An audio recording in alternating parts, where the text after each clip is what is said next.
আসসালামু আলাইকুম, hello everyone, this is চমলক্কো।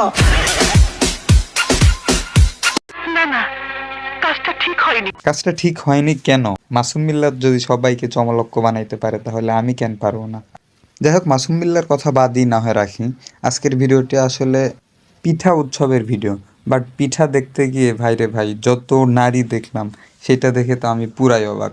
এখানে পিঠায় দেখবো না নারী দেখবো? যাই হোক, শুধু নারী না, পাশাপাশি গিয়ে দেখলাম চমলক্ষ ডায়লগের ফ্যান ফলোয়ারদের অভাব নেই, যেখানে মাসুম বিল্লার আগত। আমি তো দেখে পুরাই অবাক, এবং পিঠার সাথে নারী দেখা তো আরও অবাক। যাই হোক, মাসুম বিল্লার কিছু ক্লিপ নিলাম আর মাসুম বিল্লাকে আমি চমলক্ষ বানিয়ে ছাড়লাম। বাট এত যে নারীদের ক্রাশ মাসুম বিল্লাহ, সেটা আমি আগে জানতাম না।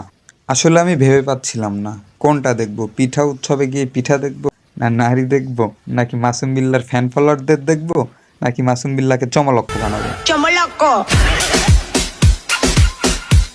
শেষ পর্যন্ত আমি সিলেক্ট করলাম আজকে মাসুম বিল্লাহকে চমলক্ষ বানিয়ে ছাড়বো। সেই সাথে আমি মাসুম বিল্লাহকে চমলক্ষ বানিয়েছি অলরেডি। এবং আমি এত ফ্যান ফলোয়ার দেখলাম মাসুম বিল্লার। বাট মাসুম বিল্লার ভিডিওতেও দেখি সে নাকি সিঙ্গেল। বাট কেমনে সিঙ্গেল থাকে সেটাই তো বুঝি না। আপনারাই কমেন্ট বক্সে জানিয়ে যাবেন আসলেই কেমনে সিঙ্গেল থাকতে পারে মাসুম বিল্লাহ এত ফ্যান ফলোয়ার থাকা সত্ত্বেও। যাই হোক, আজকের ভিডিওটা সম্পূর্ণই বিনোদনের জন্য ছিল। ভিডিওটা ভালো লাগলে লাইক, কমেন্ট অ্যান্ড শেয়ার করে পাশে থাকবেন।